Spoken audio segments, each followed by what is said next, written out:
विद्यार्थी मित्रांनो नमस्कार. मी प्राध्यापक दत्तात्रय तावरे आजच्या या तासामध्ये आपल्या सर्वांचं मनपूर्वक स्वागत करतो. इयत्ता 12वी राज्यशास्त्रातलं जे तिसरं प्रकरण आहे 1991 नंतरच्या महत्त्वाच्या संकल्पना आणि समस्या, मानवतावादी प्रश्न, याबाबत मागच्या एका तासापासून आपण चर्चा करतोय. मागच्या तासाला त्यातला जो सुरुवातीचा घटक होता पर्यावरण आणि शाश्वत विकास याबद्दल सविस्तर आपण चर्चा केलेली आहे. या प्रकरणातला हा दुसरा घटक आहे गरिबी आणि विकास. याबद्दल आज आपण बोलणार आहोत. सुरुवातीला आपण समजावून घेणार आहोत की गरिबी कशाला म्हणूयात. ही संकल्पना स्पष्ट करताना गरिबीचा जो काही एक पारंपरिक दृष्टिकोन आहे हे समजावून घेणं.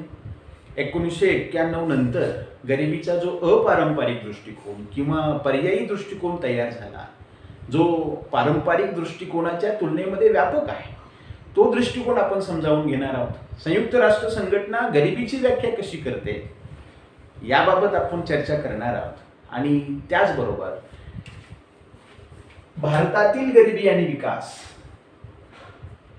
हा मुद्दा अर्थव्यवस्थेचं आधुनिकीकरण, आत्मनिर्भरता, समाजाची समता व सामाजिक न्याय असणारी समाजवादी पद्धती या मुद्द्याला धरून भारतामध्ये गरिबी दूर करण्यासाठी विकासाचा मार्ग कसा स्वीकारण्यात आला आणि भारतातली गरिबी कशी कमी करण्यात आली, कोणकोणत्या योजना, कोणकोणते उपक्रम यामध्ये राबवले गेले याबाबत बोलणार आहोत. मित्रांनो, अगदी सुरुवातीला गरिबी म्हणजे काय, गरिबीचा विकासाशी काय संबंध आहे, गरिबी आणि विकास यांच्यातला संबंध समजावून घेण्यासाठी कोणकोणत्या विविध दृष्टिकोनाची आपल्याला मदत होईल, या प्रश्नांची उत्तरं आजच्या या तासामध्ये आपण शोधण्याचा प्रयत्न करणार आहोत. सुरुवातीला गरिबीचा जो एक पारंपरिक दृष्टिकोन चालत आलेला आहे तो आपण समजावून घेणार आहोत. कसा आहे पारंपरिक दृष्टिकोन?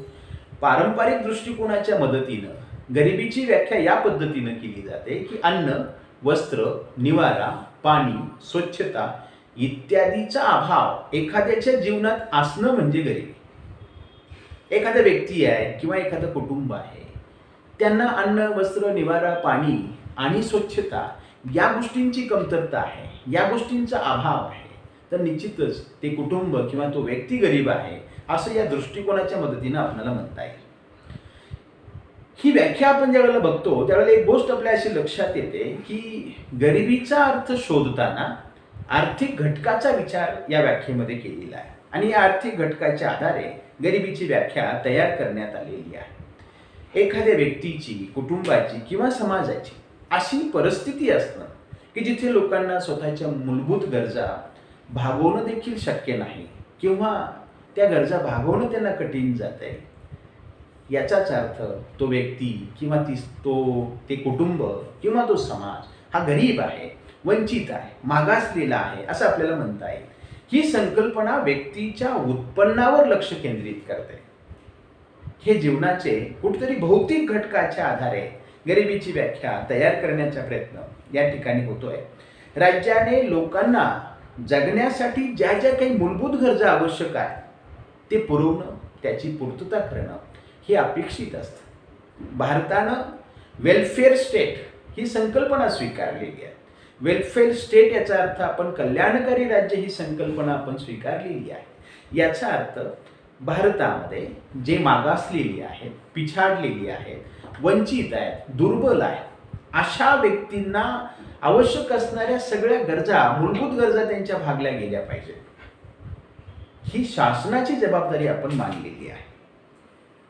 आता गरिबीचा जो पर्यायी दृष्टिकोन आहे किंवा त्याला आपण दुसरं नाव अपारंपरिक दृष्टिकोन असं जे काही म्हणालो, हा दृष्टिकोन थोडासा व्यापक आहे, हे आपण समजावून घेतला पाहिजे. हा दृष्टिकोन जीवनाच्या भौतिक व अधिभौतिक घटकांवरती भर देतो. यामध्ये शाश्वत समाजातून मानवाच्या सामाजिक, आर्थिक व राजकीय कल्याणावर लक्ष केंद्रित करण्याचा प्रयत्न केला जातो. यामध्ये मूल्य, सामाजिक संबंध आणि सामूहिक संसाधनाच्या उपलब्धतेला लक्षात ठेवा. मूल्य, सामाजिक बंध आणि सामूहिक संसाधनाच्या उपलब्धतेला महत्त्व दिलं जातं. असा दृष्टिकोन निर्णय प्रक्रियेच्या सहभागी स्वरूपाला महत्त्व देतो. जो मागासलेला गट आहे, जो गरीब आहे, त्यांना सुद्धा राज्य किंवा शासन निर्णय प्रक्रियेमध्ये सहभागी करून घेत आहे का, हा मुद्दा या ठिकाणी जास्त महत्त्वाचा मानला जातो. त्यामुळे उपेक्षित घटकाला सार्वजनिक धोरणामध्ये सहभागी होण्याची संधी यातून मिळते. त्यामुळे राजकीय व आर्थिक विकेंद्रीकरणाला प्रोत्साहन मिळते. राजकीय सत्ता सुद्धा ठराविक घरामध्ये, ठराविक कुटुंबामध्ये कुठतरी एकत्रित झालेली आहे, केंद्रित झालेली आहे. ती विकेंद्रित करणं, त्याचं डिसेंट्रलायझेशन करणं, जसं राजकारणाचं आहे तसंच आर्थिक बाबतीत सुद्धा झालंय. ठराविकच कुटुंब, ठराविक गट हा खूप श्रीमंत आहे आणि त्याच वेळेला भारतातला खूप मोठा गट खूप अगदी गरीब आहे. आपल्या भारताचं वर्णन एका इंग्रजी वाक्यामध्ये असं केलं जातं की India is the richest country where the poorest people live. Bharat म्हणाल तर सर्वात श्रीमंत देश आहे जगातला, पण जगातले सर्वात गरीब लोक भारतात राहतात. हे असं का आहे, तर ठराविक लोकांच्या हातामध्ये संपत्तीचं केंद्रीकरण झाले. आणि म्हणून या ठिकाणी सांगण्याचा प्रयत्न केला की राजकीय व आर्थिक विकेंद्रीकरणाला आपण प्रोत्साहन दिलं पाहिजे. Decentralization of politics and also the economics. आमदाराचा पोरगा आमदार होणं असेल, मंत्र्याचा पोरगा मंत्री होणं असेल, ठराविक घराण्यामध्ये सत्ता राहणं असेल, याचाच अर्थ काय आहे, राजकीय दृष्टिकोनातून सत्तेचं केंद्रीकरण झालेलं आहे, त्याचं विकेंद्रीकरण करणं हा अर्थ अपारंपरिक दृष्टिकोनामध्ये अभिप्रेत आहे. मित्रांनो, 1990 पर्यंत विकास साधण्याचा जो काही दृष्टिकोन होता, हा दृष्टिकोन कोणता होता, तो पारंपरिक होता. 1990च्या नंतर अपारंपरिक दृष्टिकोन पुढे आला. फक्त त्यांचा आर्थिक विकासच नाही, तर ह्या गरीब लोकांना शासनाच्या ध्येय धोरणामध्ये, निर्णय प्रक्रियेमध्ये कसं सहभागी करून घेता येईल याच्यावरती भर दिला पाहिजे, हा मुद्दा पुढे आला. पारंपरिक दृष्टिकोनामध्ये गरिबीची जी काही भौतिक समस्या आहे, ती भौतिक समस्या सोडवण्याचा प्रयत्न केला गेला. त्यामुळे 1990च्या अगोदर राज्याचं प्रमुख कार्य काय होतं, तर राज्याचं प्रमुख कार्य होतं औद्योगिकरणाचा विकास आपल्या देशामध्ये कसा करता येईल.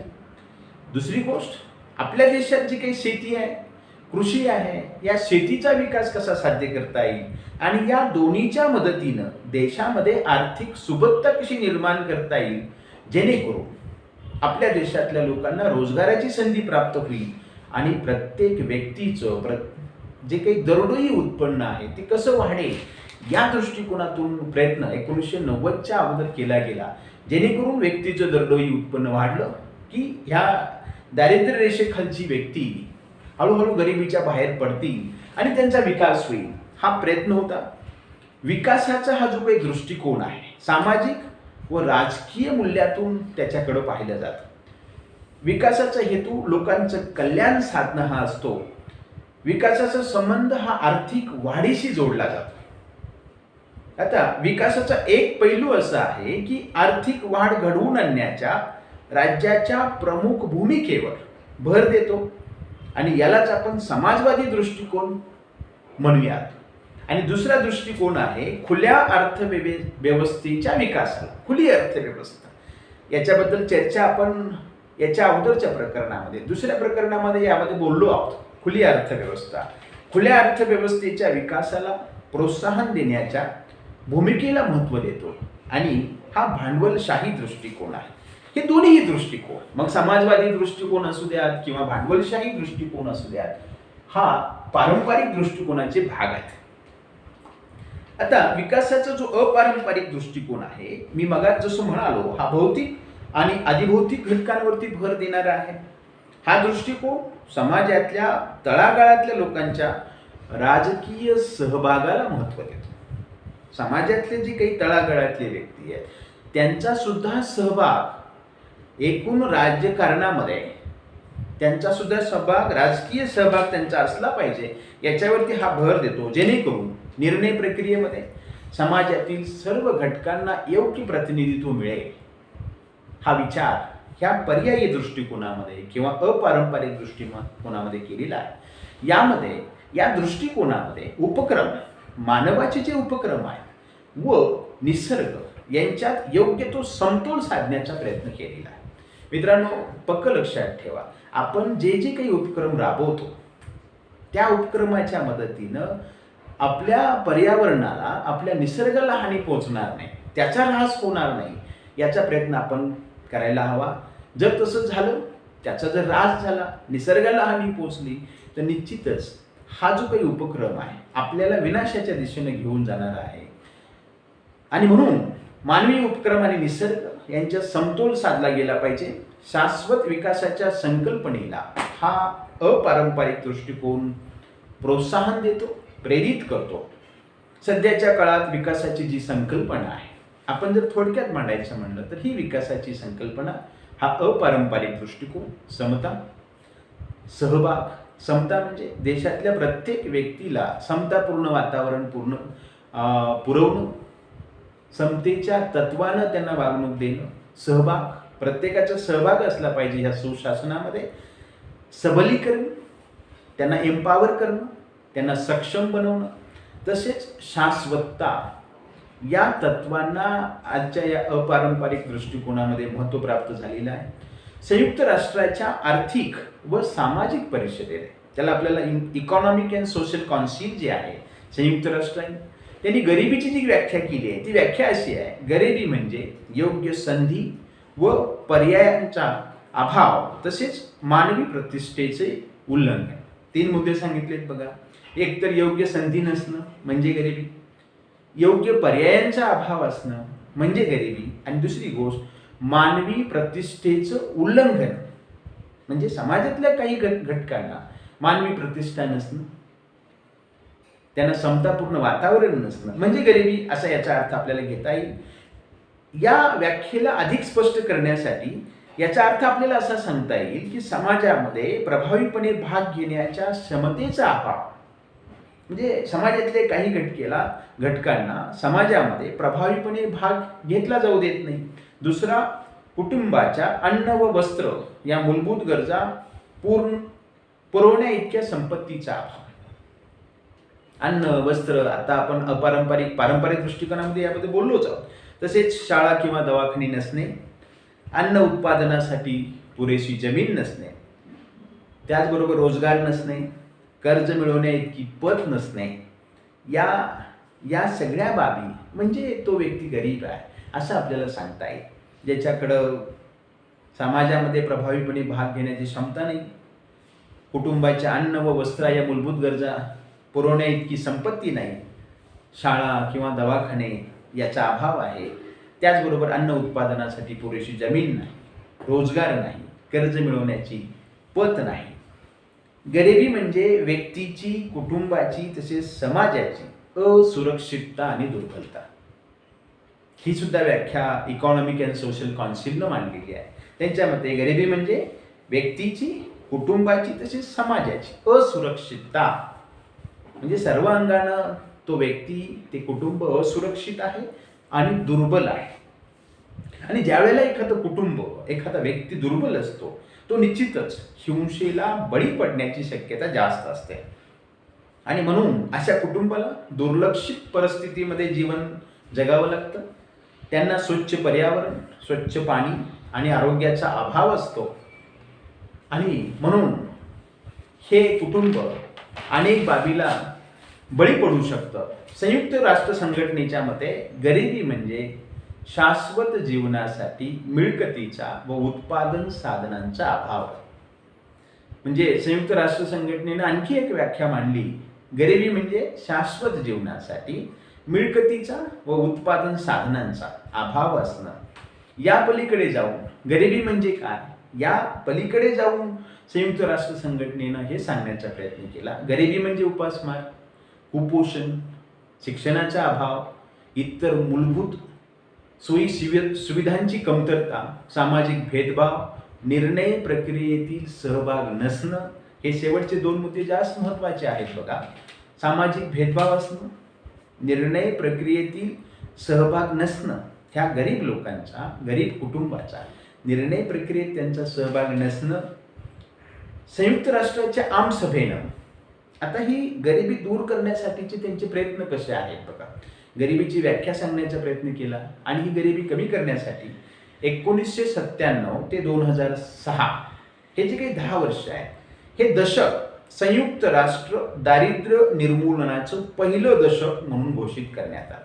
आता आपल्याला हे लक्षात ठेवावं लागेल की संयुक्त राष्ट्र संघटनेनं 1997 ते 2006 हे दशक संयुक्त राष्ट्र दारिद्र्य निर्मूलनाचं दशक पहिलं दशक म्हणून घोषित केलं आणि या दशकामध्ये राष्ट्रीय, प्रादेशिक तसेच आंतरराष्ट्रीय स्तरावर गरिबी दूर करण्याचा प्रयत्न केला जाईल असं घोषित केलं. त्यानंतर 2008 ते 2017 म्हणजे पहिलं 1997 ते 2006 आणि त्यानंतर 2008 ते 2017 हे संयुक्त राष्ट्र दारिद्र्य निर्मूलनाचं दुसरं दशक म्हणून घोषित करण्यात आलं आणि या ठरावानुसार दारिद्र्य निर्मूलन हे जगासमोर असणारे सर्वात मोठे जागतिक आव्हान आहे असं जाहीर केलं आणि आपल्याला हे गरिबीचं निर्मूलन करावं लागेल, त्याचं उच्चाटन करावं लागेल असं त्या ठिकाणी जाहीर करण्यात आलं. शाश्वत विकास घडवून आणणं हे खऱ्या अर्थानं गरजेची गोष्ट आहे. विकास पण कसा विकास, तर तो शाश्वत असला पाहिजे. हा विकास घडवून आणणं गरजेचं आहे. संयुक्त राष्ट्राच्या आर्थिक व सामाजिक परिषदेने, संयुक्त राष्ट्राची जी काही आर्थिक आणि सामाजिक परिषद आहे, त्यांनी असा युक्तिवाद केला की लोकशाहीकरण आणि मानवी हक्कांचं संरक्षण दोन मुद्दे. लोकशाहीकरण म्हणजे तो देश, ते राज्य ज्या लोकांनी बनलेलं आहे त्या लोकांच्या सर्वांना निर्णय प्रक्रियेमध्ये सहभागी करून घेणं असेल आणि मानवी हक्कांचं संरक्षण हे सुशासनाचे मूलभूत घटक. हे जे दोन घटक आहेत सुशासनाचे, हे दोन घटक, मूलभूत घटक गरिबी दूर करण्यासाठी अत्यंत आवश्यक आहे हे मांडण्याचा प्रयत्न त्यांनी केला. मित्रांनो, यानंतर आतापर्यंत आपण गरिबीचा पारंपरिक दृष्टिकोन काय आहे, जो भौतिक गोष्टीवरती भर देतो, गरिबीचा अपारंपरिक दृष्टिकोन कसा व्यापक आहे, संयुक्त राष्ट्र संघटनेनं गरिबीची व्याख्या कशी केली याबद्दल चर्चा केलेली आहे. आता आपण भारतातील गरिबी आणि विकास याच्याबद्दल बोलणार आहोत. आता भारतातील गरिबी आणि विकास याबाबत 3 महत्त्वाचे पैलू आहेत. त्यातला पहिला पैलू आहे अर्थव्यवस्थेचं आधुनिकीकरण. भारताच्या आर्थिक व्यवस्थेचं आधुनिकीकरण करणं म्हणजे काय, तर औद्योगिकीकरण करणं आहे. औद्योगिकीकरणामुळं आपल्या देशात रोजगार निर्माण व्हायला मदत होते. त्याचबरोबर लोकांची जी उत्पादकता आहे ही उत्पादकता वाढते. सुरुवातीच्या काळामध्ये आपण लघु उद्योगांपेक्षा मोठ्या प्रमाणातील उद्योगांवरती, जे काही लार्ज स्केल इंडस्ट्रीज आहेत त्याच्यावरती जास्त भर दिला. जे पायाभूत उद्योग आहेत ते निर्माण करण्याचा प्रयत्न केला आणि यातून झालं असं की कामगारांची जी काही वाढती संख्या आहे त्या वाढत्या संख्येला रोजगार उपलब्ध झाला. पंडित नेहरूंचं जे काही सुरुवातीचं सरकार होतं 1947 ते 1964 एवढ्या मोठ्या काळामध्ये, तर या काळात देशामध्ये मूलभूत जे काही उद्योग आहे हे निर्माण करण्यावरती या शासनानं भर दिला. कृषी क्षेत्राऐवजी औद्योगिकीकरणाला त्यांनी महत्त्व दिलं. कृषी क्षेत्राची प्रगती करण्यासाठी त्यांनी जमीन सुधारणा आणि जलसिंचन या 2 गोष्टीवरती जास्त फोकस केला. जलसिंचन म्हणजे जोपर्यंत शेतीला पाणी उपलब्ध होणार नाही, जोपर्यंत आमची शेती बागायती होणार नाही, तोपर्यंत त्या शेतीचं उत्पादन वाढणार नाही, हा दृष्टिकोन त्याच्या पाठीमागचा होता. म्हणजे अर्थव्यवस्थेचं आधुनिकीकरण हा जो काही पहिला मुद्दा आहे, या मुद्द्यामध्ये आपल्याला लक्षात ठेवावं लागेल की आपल्या भारत सरकारनं सुरुवातीच्या काळामध्ये औद्योगिकीकरण कसं वाढेल, रोजगाराची निर्मिती कशी होईल, पायाभूत उद्योगधंदे कसे विकसित होतील, त्याचबरोबर जलसिंचनाच्या सोयी असतील, या गोष्टी कशा शेतीसाठी निर्माण होतील यावरती भर दिला. दुसरा मुद्दा आहे आत्मनिर्भरता. आत्मनिर्भरतेचा एक पैलू म्हणजे, आता आत्मनिर्भरता कशाला म्हणूयात, आपल्या ज्या काही गरजा आहेत आपल्या गरजा आपल्या देशामध्येच पूर्ण होणं, आपल्याला लागणाऱ्या वस्तू आपल्याला परदेशातून आयात करण्याची गरज न लागणं, याला आपण म्हणूयात की आम्ही आत्मनिर्भर आहोत. आत्मनिर्भरता एक पैलू म्हणजे भारताचे आयात पर्यायी धोरण. भारताचे स्वदेशी कारखाने असतील किंवा उद्योग या पद्धतीने विकसित करणं की भारत स्वयंपूर्ण राहील, दुसऱ्या देशातून आपल्याला काही आणण्याची गरज लागणार नाही. या पद्धतीनं देशातले कारखाने, देशातले उद्योग विकसित करणं, भारतानं इतर राष्ट्राकडून सुद्धा अनेक बाबतीत मदत घेतलेली आहे. परंतु ही मदत प्रामुख्यानं सार्वजनिक क्षेत्रातील उद्योगांसाठी अगदी सुरुवातीच्या काळामध्ये आपण ती घेतली. यानंतर तिसरा मुद्दा येतो समाजाची समता व सामाजिक न्याय असणारी समाजवादी पद्धती. गरिबी संपवणं, गरिबीचं उच्चाटन करणं हे करत असताना हा मुद्दा जास्त महत्त्वाचा आहे की समाजाची समता व सामाजिक न्याय असणारी एक समाजवादी पद्धती आपल्याला स्वीकारावी लागेल. आणि हे करण्यासाठी भारताने नियोजनाचा दृष्टिकोन स्वीकारला आणि या आधारे एक नियोजन आयोग मार्च 1950 मध्ये भारत सरकारनं नियोजन आयोगाची स्थापना केली. लोकांचं राहणीमान सुधारणं, आपल्या देशामध्ये विकास घडवून आणणं याकरिता हा नियोजन आयोग आपण 1950 मध्ये स्थापन केला. या आयोगाची उद्दिष्ट होती भारताच्या संसाधन जे रिसोर्सेस आहेत भारताकडं त्याचं परिणामकारक आणि संतुलित वापरासाठी नियोजन करणं. म्हणजे हे संसाधन अगदी परिणामकारक आणि संतुलित वापरासाठी त्याचं नियोजन करणं.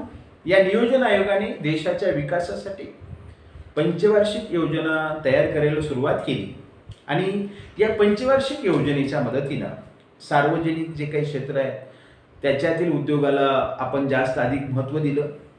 कल्याणकारी राज्याला प्रोत्साहन दिलं.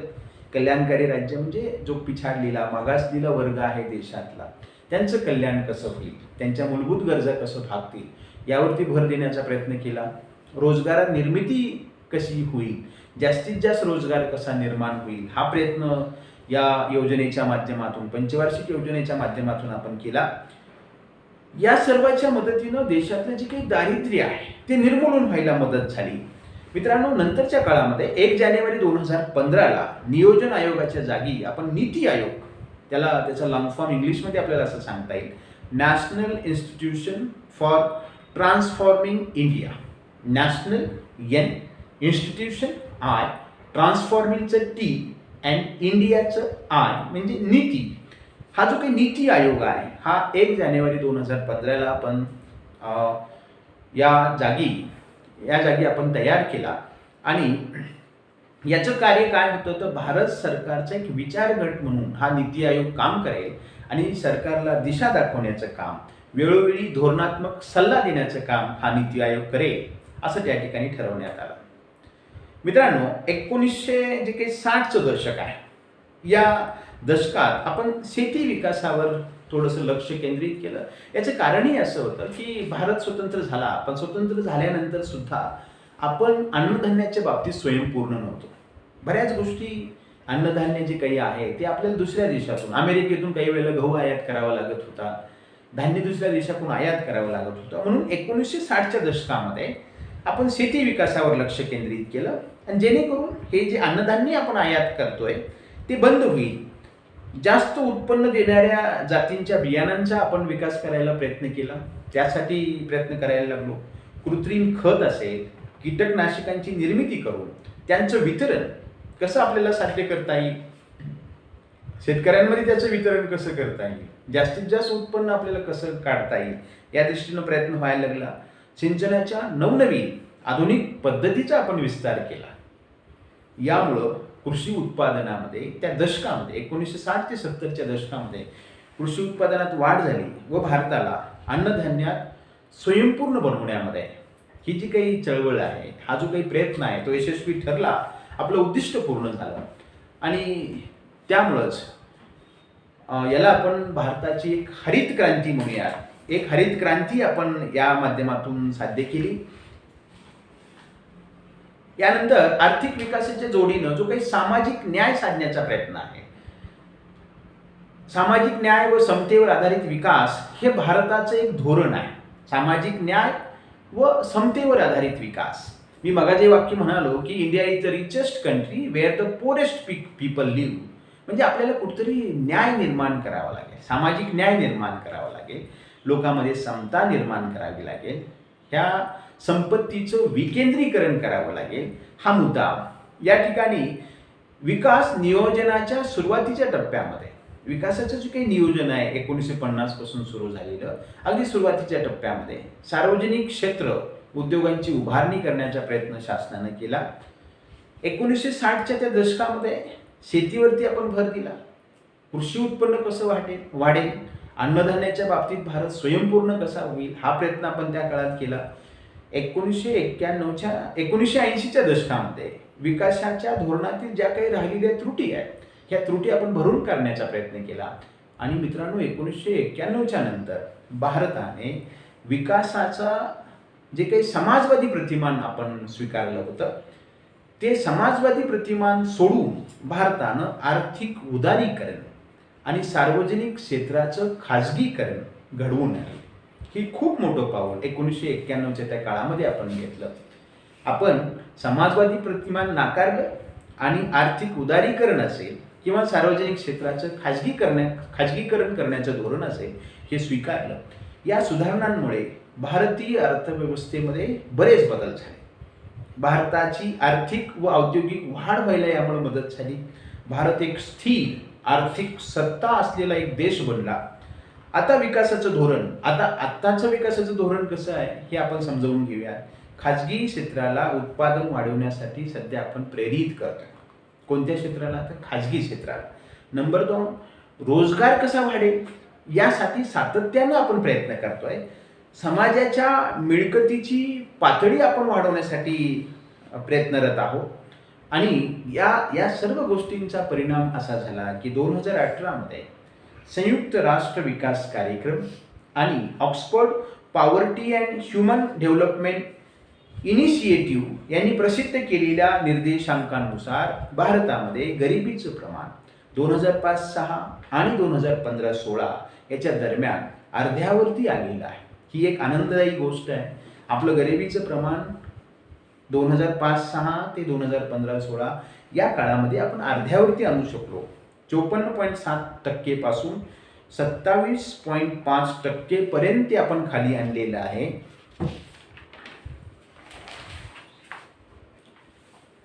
भारतामध्ये गरिबी निर्मूलनाचे अनेक कार्यक्रम शासनाने राबवले. हे कार्यक्रम एकतर ग्रामीण भागासाठी आहेत, काही कार्यक्रम हे शहरी भागासाठी आहेत.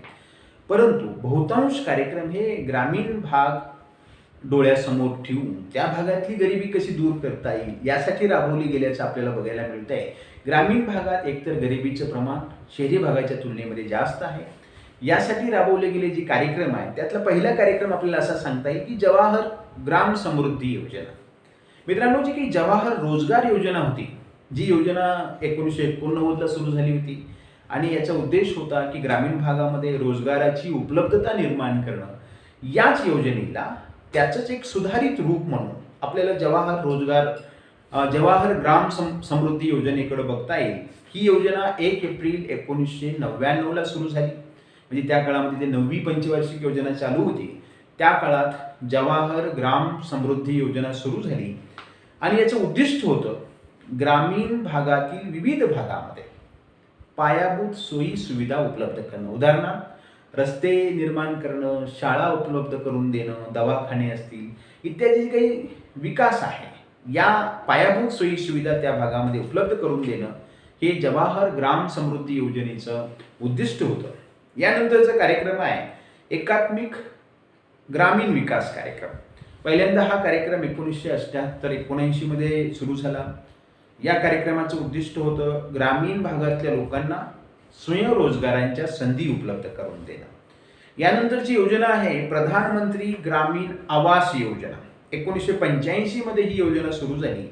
प्रत्येकाला घर देणं हा हेतू या योजने पाठीमागचा होता. नंतरची आणखी एक योजना आहे महात्मा गांधी राष्ट्रीय ग्रामीण रोजगार हमी योजना.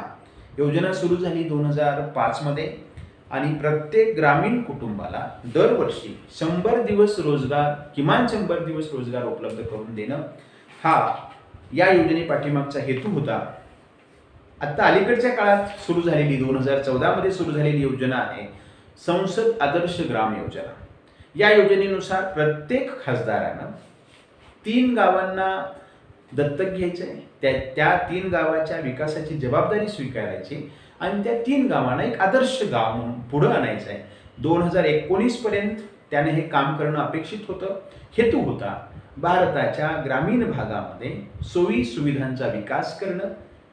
ही एक योजना संसद आदर्श ग्राम योजना 2014 मध्ये सुरू झाली. आणि त्याचबरोबर प्रधानमंत्री कौशल विकास योजना, आपल्या देशातले जे युवक आहेत त्या युवकांना कौशल्याचं प्रशिक्षण देणं, त्यांना वेगवेगळे प्रशिक्षण देऊन कुशल बनवणं, हा प्रयत्न 2015 मध्ये ही योजना सुरू झाली आणि हा या योजनेपाठीमागचा उद्देश होता.